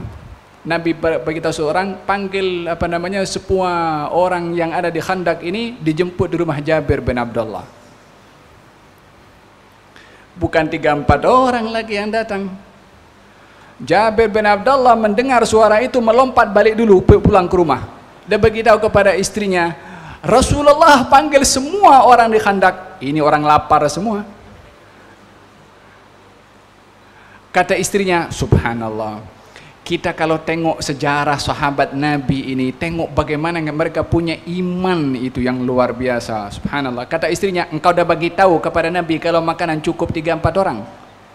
Kata Jabir, sudah aku bagi tahu, kalau begitu biar dia buat. Dia tahu apa yang dia buat. Taslim, serah apa semua bulat-bulat dengan apa yang dikatakan oleh Rasulullah SAW. Ini yang kita perlukan di zaman kita sekarang. Taslimul kamil. Berserah secara 100% apa Nabi cakap itu yang benar, walaupun tak masuk di otak, walaupun tak masuk di akal. Enggak. Satu hari ada Syekh Bisyek yudhkar, cerita satu ingat kepada satu yang lain. Hidangan pernah dimasak di hadapan Rasulullah, kaki kambing. Kaki kambing yang bagian depan. Kambing itu kakinya 2 saja kan, yang depan lah. Maka Nabi mengatakan, hati dhira, bagi kepada aku kaki kambing yang depan, bagi makan. Kata Nabi, ambil lagi 1 dhira, diambil lagi, makan. Nabi beritahu, bagi lagi kepada aku 1 dhira, yakni kaki kambing yang bagian depan. Sahabat itu beritahu, ya Rasulullah, kambing hanya punya 2 kaki saja. Nabi tersenyum. Kalau kamu diam, ambil saja, kamu akan dapat itu kaki kambing selagi aku minta. Pasal guna logik, memang kambing pun ada 2, akal kita cakap 2. Tapi kalau yang cakap itu Rasulullah, letak akal tepi sini. Ambil apa Rasulullah cakap. Sebab beliau sendiri yang bagi tahu, kalau kamu ambil saja, kamu akan jumpa itu kaki kambing selagi aku minta. Bukan kata 3-4, selagi aku minta, selagi itu kamu akan dapat. Supaya membenarkan apa yang Nabi cakap mesti benar. Itu yang kita perlukan, taslim kamil, yakni istislam, serahkan semuanya kepada apa yang disampaikan oleh baginda Rasulullah SAW. Jabir bin Abdullah pun balik rumah bagi tahu kepada istrinya, istrinya jawab demikian. Ramai kaum muslimin bergegas. Kata sahibus sirah ketika menceritakan nak masuk rumah Jabir bin Abdullah, mereka berebut. Nasib baik tak roboh itu rumah Jabir bin Abdullah. Kata baginda Rasulullah, la tatadaghatu, jangan kamu berdesak-desakan, kamu akan dapat semua. Nabi yang menyuruh kepada Jabir bin Abdullah supaya tidak mengangkat itu tempat masak itu. Nabi ambil, dia ada 2, ada burma itu untuk masak daging yang dihancurkan. Di sini tahu macam nak masak roti nan itu, yang rotinya letak di atas itu. Diambil oleh Nabi, setiap rotinya dibagi 2. Di atas roti itu diambil daging yang dihancurkan di atas ini. Bagi. Terus sekian banyak orang dilayan dengan tangan Nabi sallallahu alaihi wasallam. Ini tangan nak layan ini bukan mudah pun. Ini yang melayan adalah Sayyidul Khalqi Ajma'in, orang yang paling mulia di antara semua makhluk, layan kepada orang lain. Sampai semua makan. Dah ada siapa lagi? Gal tak ada. Kecuali ahli keluarga Jabir bin Abdullah. Diambil lagi sebagian, dihantarkan ke rumah-rumah orang-orang Madinah. Last sekali yang makan adalah baginda Rasulullah dengan keluarga Jabir bin Abdullah. Idzan Jabir bin Abdullah salah seorang yang memberikan perhatian yang istimewa kepada baginda Rasulullah SAW sehingga diperhatikan oleh baginda Rasulullah SAW. Dalam hadis ini Jabir bin Abdullah mengatakan bahwasanya baginda bersabda, sesungguhnya di Madinah ada golongan daripada kaum muslimin yang tidak ikut dalam peperangan, waktu itu peperangan Tabuk, tetapi mereka yang tidak ikut dalam peperangan dapat ganjaran sama dengan orang yang berperang. Dapat ganjarannya bukan hanya fadilatul jihad saja, perjalanannya, langkah kakinya mereka para mujahidin menuju ke medan perang jihad, langkah kakinya yang juga diganjar oleh Allah, yang duduk diam di kota Madinah, yang tidak ikut berperang di kota Madinah, yang tak pergi kemana-mana, ganjaran langkah kakinya pun dapat, ganjaran jihadnya pun dapat, walaupun tak jihad, kakinya tak bergerak. Lalu bagaimana dapat ganjaran yang sama? Niatnya. Ini yang menunjukkan bagaimana kehebatan niat itu amat luar biasa, mendapatkan ganjaran langkah kaki menuju ke jihad dan ganjaran jihad walaupun tidak berjihad, karena niat nak join itu akan tetapi tidak memungkinkan karena keadaannya adalah sakit. Walihada perlunya seseorang itu untuk sentiasa punya niat yang baik. Terkadang belum kesampaian nak melakukan perbuatan yang baik, dengan niat yang sungguh-sungguh diganjar juga oleh Allah Subhanahu wa taala. Walihada dalam hadis Nabi sallallahu alaihi wasallam, man hamma bihasanatin falam ya'malha katabtaha lahu hasanah wahidah. Siapa orang yang punya niat nak berbuat kebaikan, tak kesampaian untuk berbuat baik, niatnya diganjar dengan satu ganjaran oleh Allah Subhanahu wa taala. Kalau amal perbuatan baik yang diniatkan dilakukan, diganjar 10 oleh Allah Subhanahu wa taala. Al hasanatu bi asyri amsalha. Kebaikan satu diganjar 10 oleh Allah Subhanahu wa taala. Niat itu sendiri juga menjadi amalan, kalaupun amalannya belum dilakukan dengan anggota tubuh badan, niatnya sudah menjadi satu ibadah yang diganjar oleh Allah Subhanahu wa ta'ala. Wallahu ta'ala alam bisawab. Berapa hadis kita baca? 1, 2, 3, 4. Ganjil satu lagi.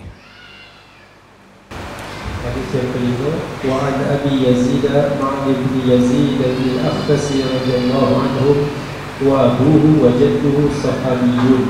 Qala kana Abi Yazid أخرج دنانير يتصدق بها فوضعها عند رجل في المسجد فجئت فأخذتها فأتيته بها فقال والله ما إياك أردت فخاصمته إلى رسول الله صلى الله عليه وسلم فقال لك ما نويت يا يزيد ولك ما أخذت يا معن. رواه البخاري.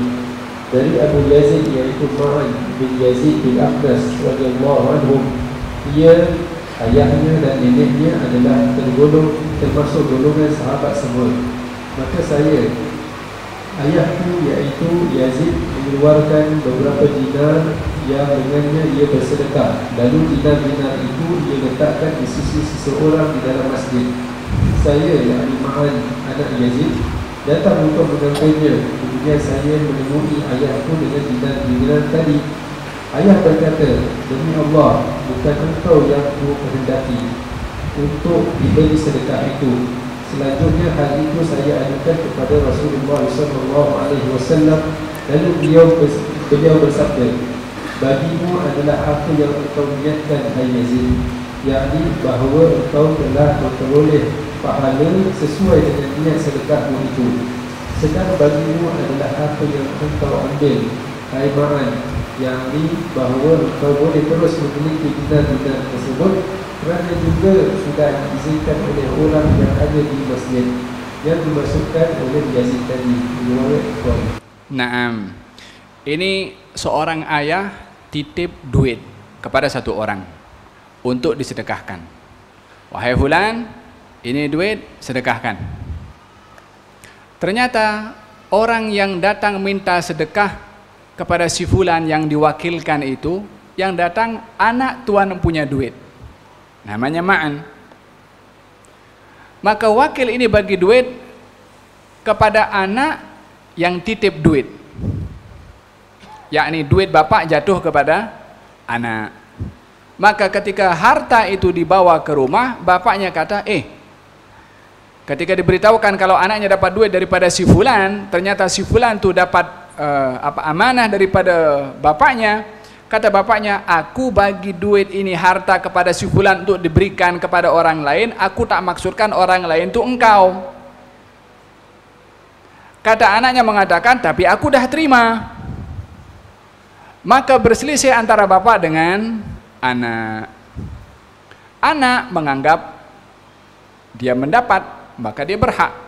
Bapak bagi tahu, aku tak maksudkan yang boleh terima itu awak, tapi orang lain. Maka berantara ada mukhasamah. Mukhasamah di sini tuntut menuntut. Kata Imam Nawawi ketika menafsirkan, atau Imam Ibn Hajar Al-Asqalani ketika memberikan ulasan tentang masalah ini, tidak termasuk daripada derhaka kepada orang tua di dalam perkara yang terkait dengan hak, selagi memang itu adalah hak. Walaupun berusaha untuk mengelak daripada menyakiti perasaan orang tua adalah perkara yang wajib untuk dilakukan oleh seorang anak. Bila mana akan menyakitkan perasaan orang tua, elakkan daripada menuntut karena dikhawatiri akan menyakitkan perasaan orang tua. Bila mana ianya adalah merupakan perkara yang tidak menyakitkan perasaan orang tua. Ini Yazid ketika ingin menghadiahkan nak dapat ganjaran, takut kalau diberikan kepada anaknya tak dapat ganjaran. Itu kerisauan daripada bapak. Maka datang kepada Rasulullah, kata baginda Rasulullah, wahai Yazid, kamu dapat apa yang kamu niatkan, yakni yang nak diberikan kepada orang lain, walaupun jatuh kepada anak kamu sendiri, tetap kamu dapat ganjaran tersebut. Wahai Ma'an, anak kepada Yazid itu, kamu berhak untuk memiliki harta daripada bapaknya, sebab bapaknya bukan bagi langsung, tapi bapak titip kepada satu orang, orang tu yang diamanahkan untuk bagi kepada orang lain hanya diberikan kepada anaknya. Maka dalam hal ini ada beberapa perkara penting. Yang pertama adalah jawazut taukil, boleh mewakilkan, mengamanahkan kepada orang lain dalam pengagihan harta, termasuk dalam harta sedekah. Dalam hal ini Yazid mewakilkan kepada satu orang untuk mengagihkan harta. Hartanya milik Yazid, diberikan kepada satu orang sebagai wakil mengagihkan daripada harta yang berupa sedekah sedekah biasa. Kalau ianya adalah berupa zakat, maka tak boleh jatuh kepada anak sendiri, yang wajib nafkahnya kepada anak tersebut. Maka dalam hal ini diperbolehkan mewakilkan dalam pengagihan harta. Yang kedua adalah anak atau bapak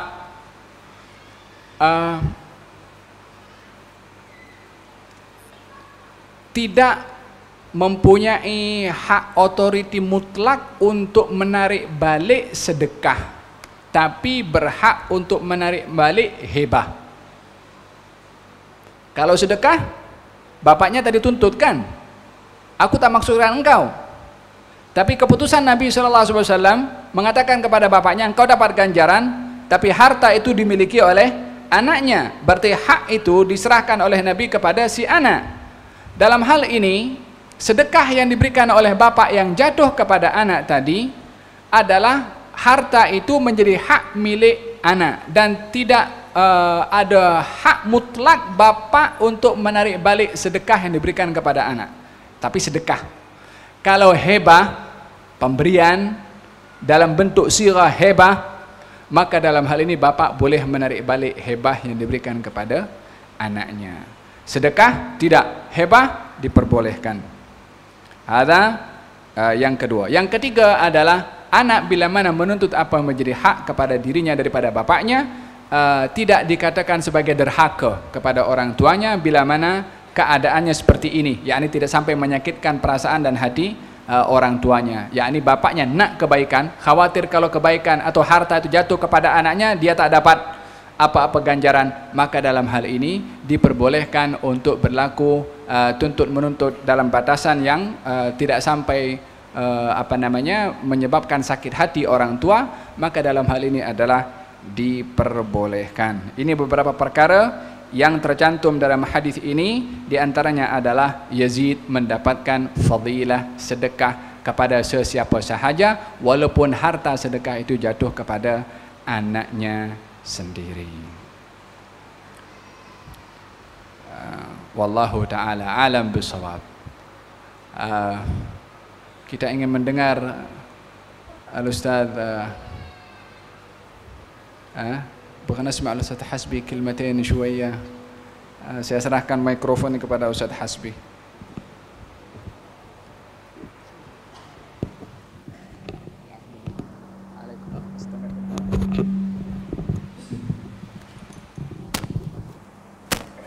Bismillahirrahmanirrahim. Alhamdulillahirabbil alamin wa bihi nasta'in.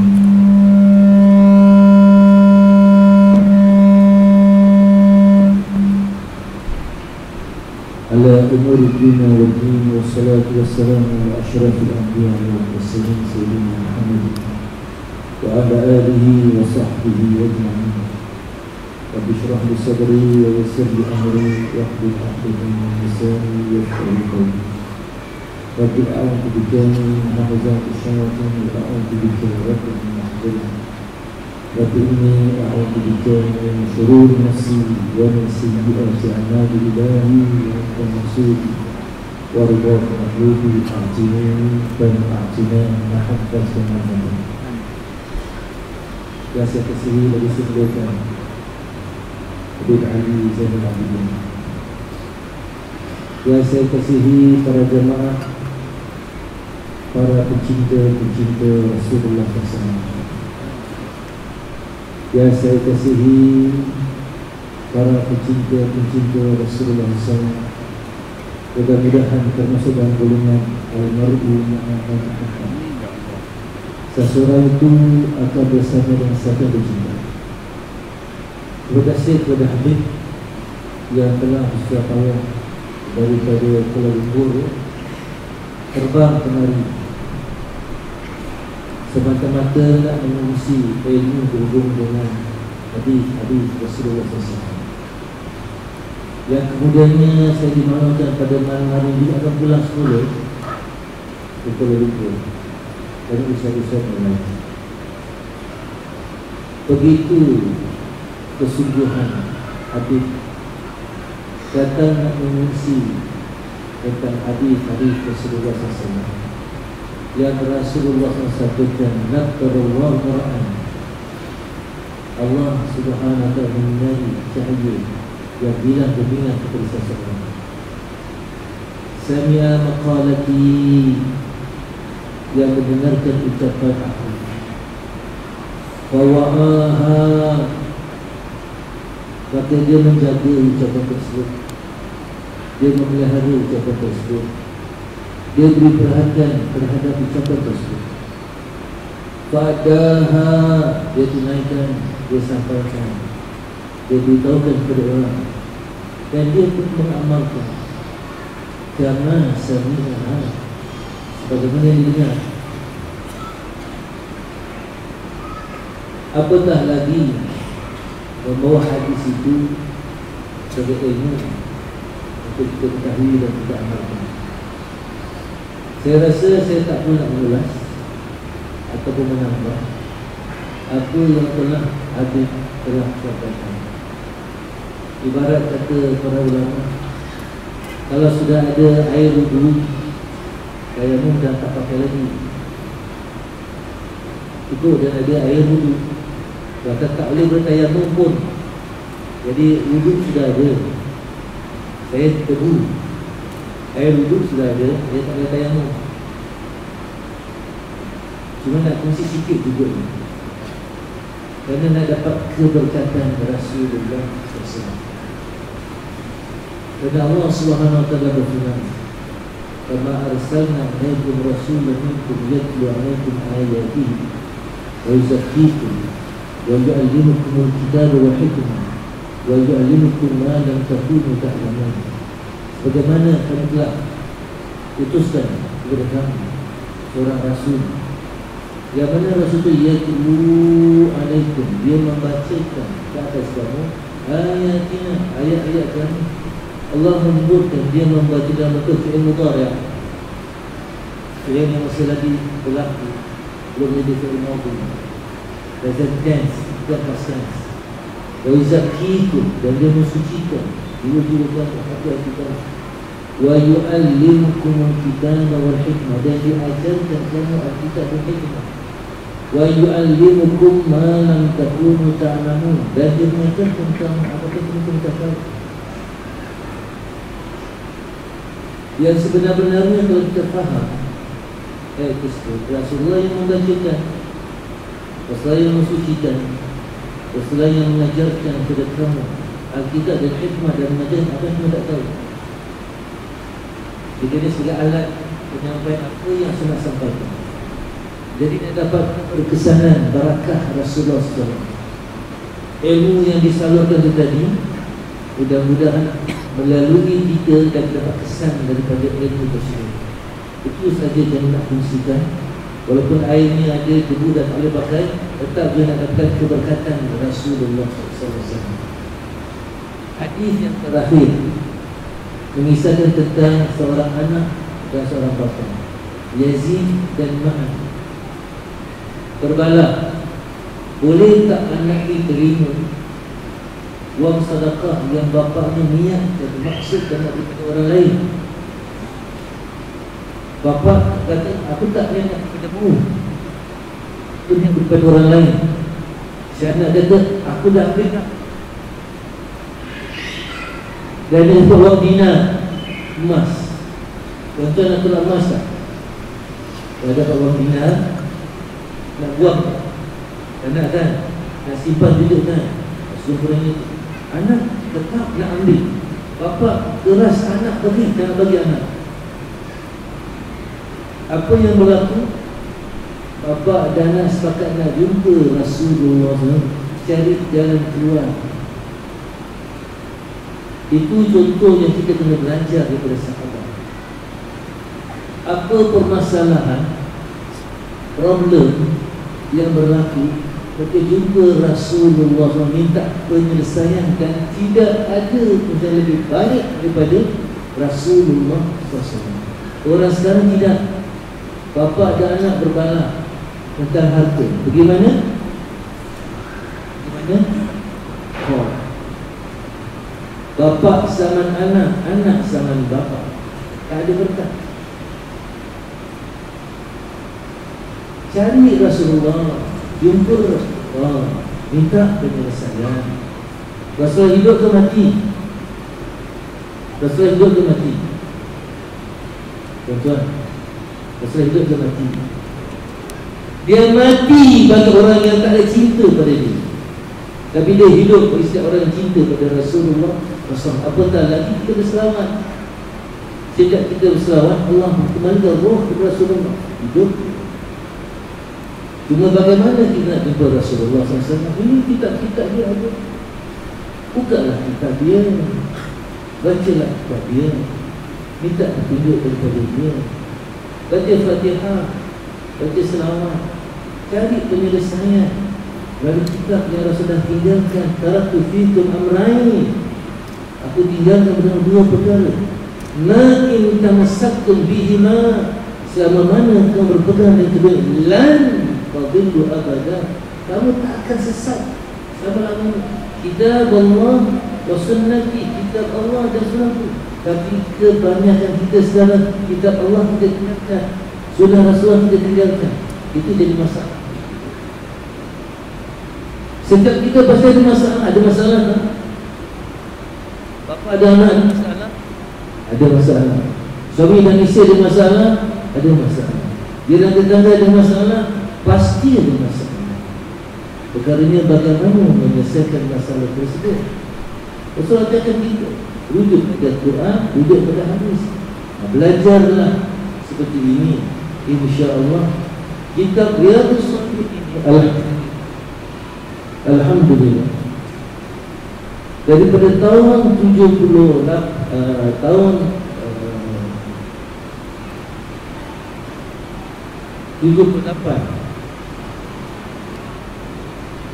82, 80, daripada tahun 85 bila dipergas mengadakan madrasah mingguan Pergas, ya. Saya diamanahkan untuk menyampaikan hadis. Tidak berusaha. Saya kata saya ahlinya. Saya berada di Azhar. saya Sulami, bahagian akidah dan falsafah, hadis.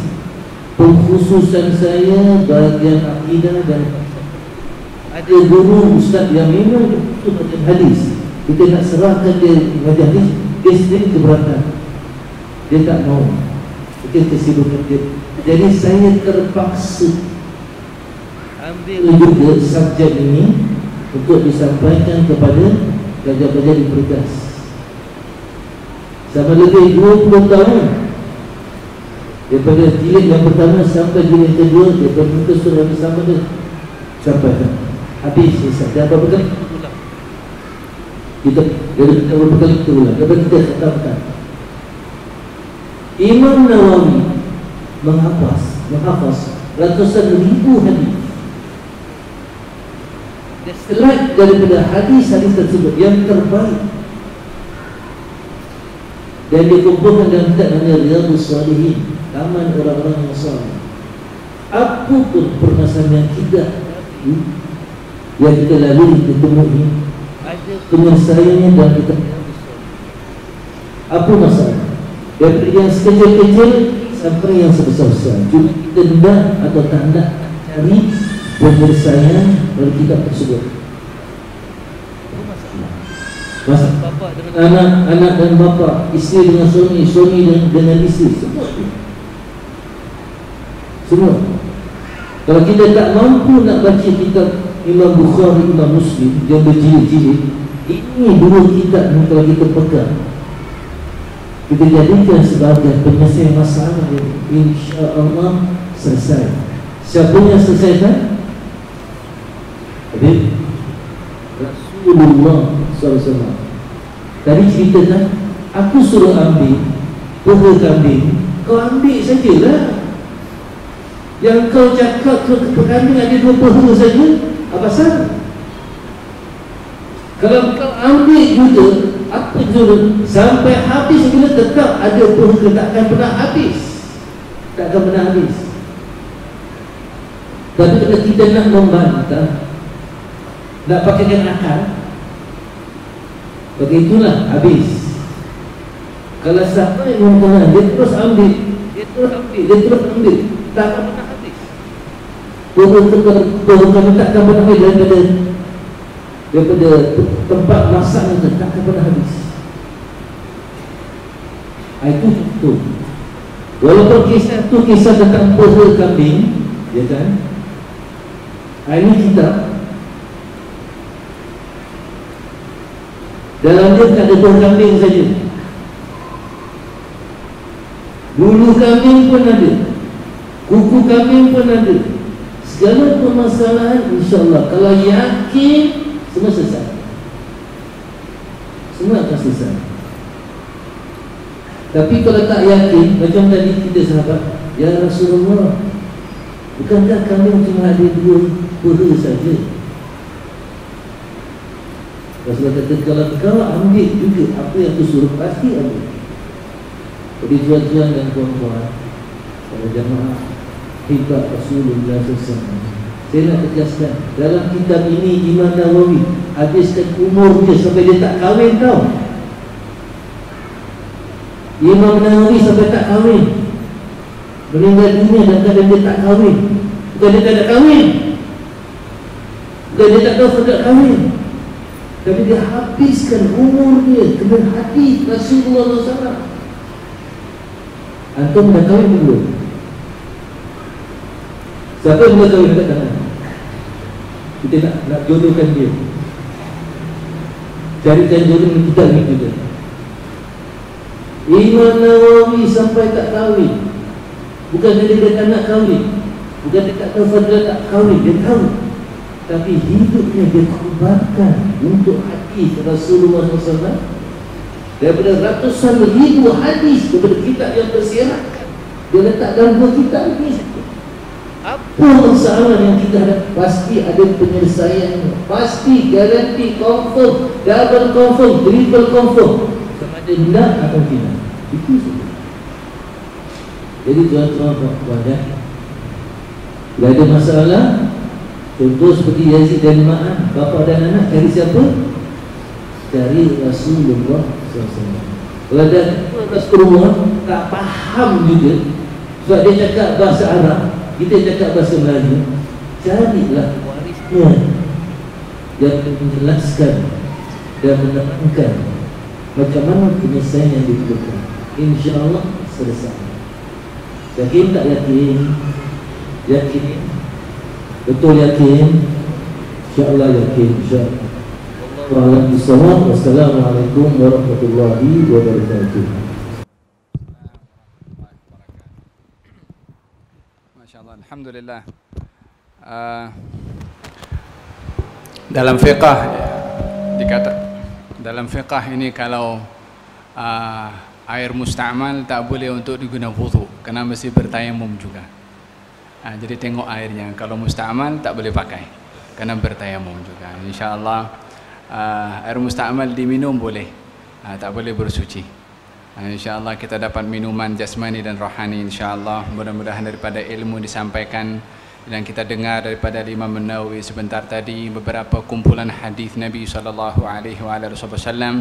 yang mengajarkan kepada kita tentang niat. Moga-moga Allah Subhanahu Wa Taala sentiasa mengilhamkan, memberikan taufik kepada kita niat yang sentiasa baik dan diberikan kekuatan untuk mengamalkan apa yang kita niatkan, insya-Allah. Dan mudah-mudahan Allah Subhanahu Wa Taala lindungi kita daripada niat-niat yang tidak baik. Bila mana terlintas niat yang tidak baik, moga-moga Allah Subhanahu Wa Taala beri kekuatan kepada kita untuk tidak meneruskan kepada niat tersebut dan diubah dengan niat yang baik, insya-Allah. Dan moga-moga Allah Subhanahu Wa Taala jaga hati kita, jaga akal fikiran kita, ditambahkan kemantapan iman kepada Allah Subhanahu Wa Taala, kecintaan kepada baginda Rasulullah, dan juga al-istislamul kamil, menyerahkan segala keinginan kita, akal fikiran kita kepada apa yang diinginkan oleh Nabi SAW. Dan moga-moga Allah Subhanahu Wa Taala kayakan kita dengan ilmu, berikan pemahaman kepada kita, insya-Allah. Mudah-mudahan ilmu yang kita dapat hari ini Allah ilhamkan dengan ilmu yang lebih tanpa kita yang belum kita dengar, insya-Allah.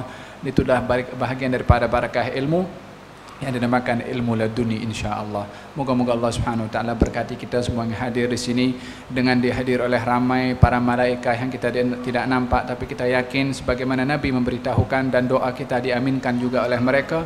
Moga-moga Allah Subhanahu Wa Taala ampunkan kita, rahmati kita, bimbing kita, disebut nama kita oleh Allah dengan sebutan rahmat yang diberikan oleh Allah kepada kita, kepada ahli keluarga kita, diridai oleh Allah Subhanahu Wa Taala. Kita semua dijadikan oleh Allah golongan orang-orang yang cinta Rasulullah, cinta istri-istri Rasulullah, cinta sahabat Rasulullah, cinta kepada ahli keluarga Rasulullah, cinta kepada orang-orang yang cinta kepada Nabi Muhammad SAW, dan dianugerahkan oleh Allah sikap sopan santun kepada mereka, karena mereka adalah orang-orang yang dimuliakan oleh Allah Subhanahu Wa Taala.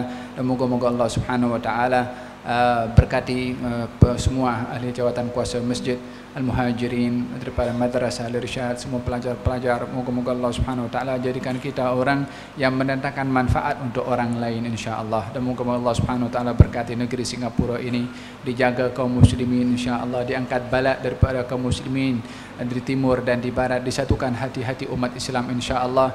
Kita yang juga mempunyai saham untuk berdoa kepada Allah supaya Allah mengembalikan keamanan kepada kaum muslimin, bersama-sama kita berdoa kepada Allah Subhanahu Wa Taala. Moga-moga Allah Subhanahu Wa Taala lembutkan hati orang-orang beriman yang bertelagah, mudah-mudahan dilembutkan hati mereka, diamankan mereka, diberikan ketenteraman oleh Allah Subhanahu Wa Taala. Dan moga-moga Allah yang menganugerahkan keamanan, ketenteraman kepada kita di sini, Allah Subhanahu Wa Taala anugerahkan kita syukur akan nikmat tersebut, dan ditambahkan lagi keamanan, ketenteraman oleh Allah Subhanahu Wa Taala, insya-Allah. Dan moga-moga Allah Subhanahu Wa Taala berikan kepada kita husnul al-khatimah, insya-Allah.